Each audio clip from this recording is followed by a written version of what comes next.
With regard to the drug screen today, he advises me that he will not pass the drug screen. Said he was going to be positive for marijuana and meth. This is absolutely ridiculous. Now you come in here telling me, I can't go to jail, Judge, because, I'm going to lose my job and I value my job. I mean, how bad of a problem do you have when you know you're being watched? You're coming in to get sentenced for violating your probation, for using meth, and you come in here dirty for meth. That's not my problem. That's your problem. This case is something else entirely. One of those courtroom moments you almost can't believe are real. We've got a self-proclaimed sovereign citizen in front of the judge today, facing multiple charges. But the real focus? A probation violation after being caught with drugs. Think about that. You're already on probation under strict supervision and still choose to break the law again. The judge wastes no time calling him out, and honestly, it's satisfying to watch someone finally be held accountable after pushing every boundary. Quick fact for those who don't know, probation isn't a right, it's a privilege. The moment you violate it, you're basically inviting the court to revoke that privilege and send you straight to jail. So, what do you think? Should people like this be given another shot, or should the justice system draw a harder line when second chances are abused? Let's dive into the hearing and see how this one unfolds. In regard to the matter, then, did you have a chance to go over the resentencing recommendations with Mr. Capel? I did, Your Honor. There's nothing of a factual nature that we need to address in there. I did talk to Mr. Capel about his payments. He's indicated that he was planning on paying with his taxes. I think he has some financial difficulties due to being in and out of work. So I think he's trying to catch up on some back bills and putting the court on the back burner, so to speak. Advised him that's not a good idea. Even paying $5 a week would make an impression on the court. So I think he'll try and do better going forward.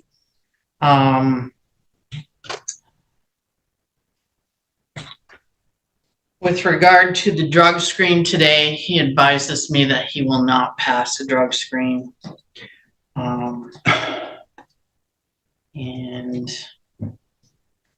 in what respect are we not going to pass? Said he was going to be positive for marijuana and meth. Well, I think that's a real good reason, Mr. Capel, to start looking at why you can't make any probation cost payments. You're spending it all on meth. Anyway, go ahead, Ms. Schaub. I'm sorry. Go ahead.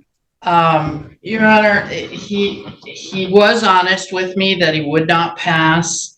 I discussed with him where he got it, and he apparently said it was a gift. But obviously, given his circumstances, that was not a wise choice. But he does have a full-time job. If he goes to jail for 15 days, I don't know if that job will be available when he gets out of jail. So I don't know what the court wants to do with Mr. Capel. I don't know how. I had notes prior to his pleading to this that he had been testing clean and doing what he was supposed to do, but apparently he's gotten a little bit off track. I'm hoping the court will give him one more break and not put him in jail today. Thank you. Mr. Capel, anything you'd like to add? Yeah, I work at hometown right now. We're reduced to winter hours. What? We're reduced hours right now because it's the slow season. So I'm only getting like 32-ish a week. So it's like $500 a paycheck, roughly, give or take, after taxes. But I should have enough today for, if not half, majority of the court costs that I owe because of 4 seasons. I clocked enough hours, I think. I'm just waiting on the W-2 SE. I worked there for 2 days. You're not going to believe this. Apparently, this man's defense is that he received drugs as a birthday gift. That's right. That's his explanation for testing positive. Instead of addressing the real issue, the addiction, the violation, the dangerous choices, he's arguing about probation payments as if that's going to make the judge overlook everything else. When asked if he had anything to say for himself, he skipped right past any apology or acknowledgement. His attitude gives off the vibe that he's negotiating a refund rather than standing before a judge. And remember, this isn't his first time. He's a repeat offender who seems completely disconnected from the seriousness of his situation. It's actually the judge's responsibility to consider public safety when reviewing probation violations. And this guy is practically the definition of a walking risk. And just wait until the judge starts referencing his previous cases. You can tell her patience is gone. Honestly, it's hard to feel sympathy when someone keeps doubling down on terrible choices. What do you think? Clueless, defiant, or just in denial? Well, Mr. Capel, anything else you'd like to add? May should go back to regular hours, so I'll have a lot better time How long have you been there? since July. And what are you working now then? What's a rotating schedule? So it's 8 to 4 with Wednesday off, and then the Saturday off for my work camp, and then it's 9 to 4 or 9 to 5 with Wednesday off, and then I work that Saturday 8 to 1. That's if I don't get sent home early, because we have a high school kid that comes in about 3:30. Usually let him get a couple hours for the end of the day there. Well, I have some serious concerns here. This was an underlying felony, Mr. Capel. You had 2 charges of assault with a dangerous weapon, felonious assault, felony firearm, reckless use of a firearm, and it was a very troubling underlying situation. In a dating relationship, argument the day before, pushed her on several occasions. Victim and another victim were present in the apartment. You became upset, retrieved a revolver from your bedroom, brandished the revolver, and demanded everyone leave the apartment. That was pled down by the prosecutor's office. You ended up pleading on a domestic violence, an assault and battery, and a reckless use of a firearm, all in misdemeanor court. That you were placed on probation for in January of 2023. Your bond condition, sir, where you were not supposed to be using marijuana or other types of controlled substances that weren't prescribed to you way back in November of 2022. That was put into place. That continued when you were sentenced in January of 2023. In regard to the matter, then, we've had several blips with your probation, and then most recently, what you're being sentenced for today was on September 20th, you had a positive for methamphetamine. Here we are in January of 2024, and your lawyer's telling me you're still going to be positive. I lowered your payment to $100 a month starting back then in October, and you still haven't made any payments because from what it seems like to me, the money's going out the door. Maybe you've got less hours, but you have not. How do you justify purchasing methamphetamine? You can't. And maybe it was a gift, maybe it wasn't, but now we got September and January on top of everything else going on here. It sounds to me from the behavior that was demonstrated at the underlying charge, you had probably some meth going on that day and an inability to control your anger due to the ingestion of meth. It does not do good things to people. You're lucky you didn't kill somebody that day. At this point, the question almost answers itself. Should he be in jail? I'd say absolutely. This guy is reckless, unpredictable, and clearly hasn't learned a thing. And really, who tries to use "I got meth as a birthday present" as an excuse in court? That's not a defense. That's a red flag waving in everyone's face. Probation exists to give people an opportunity to rebuild, not a free pass to spiral deeper into bad decisions. If someone keeps proving they can't handle that responsibility, the court has no choice but to act. So, you think the judge should have been tougher here, or am I being too harsh? It's a fine line between compassion and accountability. In this case, it's right on that edge.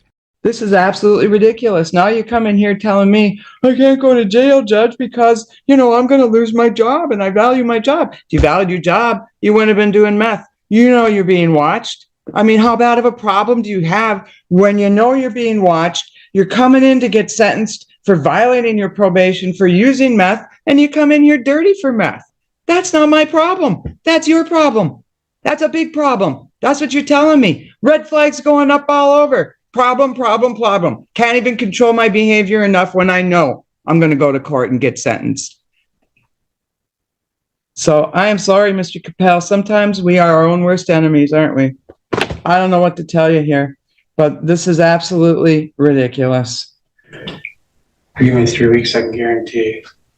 She's Clean. not worried about the payment. She's worried about you didn't I drop can guarantee you clean UA, and then I'll guarantee everyone after that to be clean. Yeah, well, you should have been doing that all along, Mr. Capel. So this is where you're at today. I'm going to continue your probation. If you can't establish clean testing, get used to the bunk rack over there, because that's where you'll be back. Your outstanding balance is $795. I will allow that continued payment to commence 30 days after his release from jail. Recommence. That was $17.95, Your Honor. What did I say? $17.95.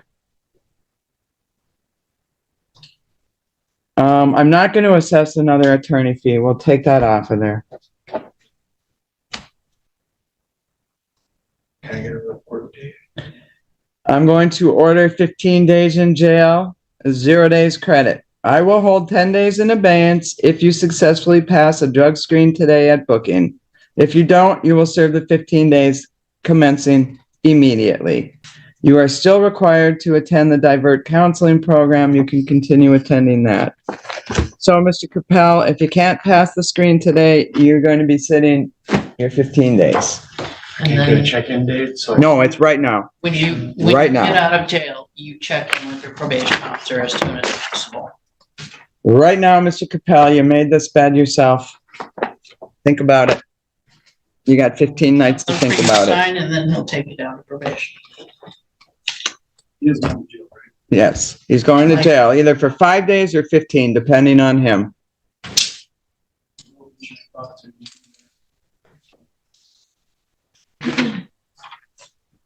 So if you test clean, you'll be out in time to go to work on Monday. That key is in your hands. I can't do anything about it. In regard to the matter, that's that. Did you understand your appeal rights then, Mr. Capel? Yes, Your Honor. All right.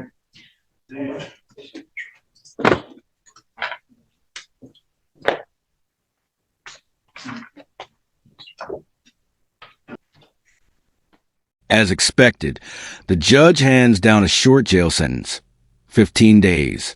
And honestly, that might be exactly what he needs. Realistically, he's probably losing his job too, and that's the harsh truth of these situations. Addiction in America is a massive challenge. It's not just about bad choices. It's about cycles that are incredibly difficult to break. Judges have to walk a tightrope between protecting the public and showing fairness, and this case captures that perfectly. Public safety has to remain the top priority.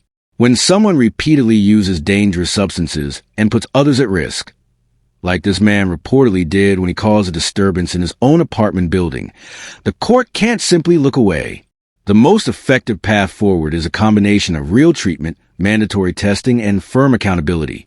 You can't punish addiction out of someone, but you also can't ignore the risk that comes with IT that I end this case.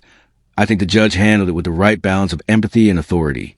But wow, the excuses people bring into court never cease to amaze me. Meth as a birthday gift is definitely one for the books. What do you think? Was the judge too harsh, too lenient, or just right? Thank you all for watching. If you enjoy following these real courtroom moments and seeing how justice plays out in the real world, make sure to like, comment, and subscribe. Your support and insights mean a lot. I always love reading your takes in the comments. See you in the next hearing breakdown.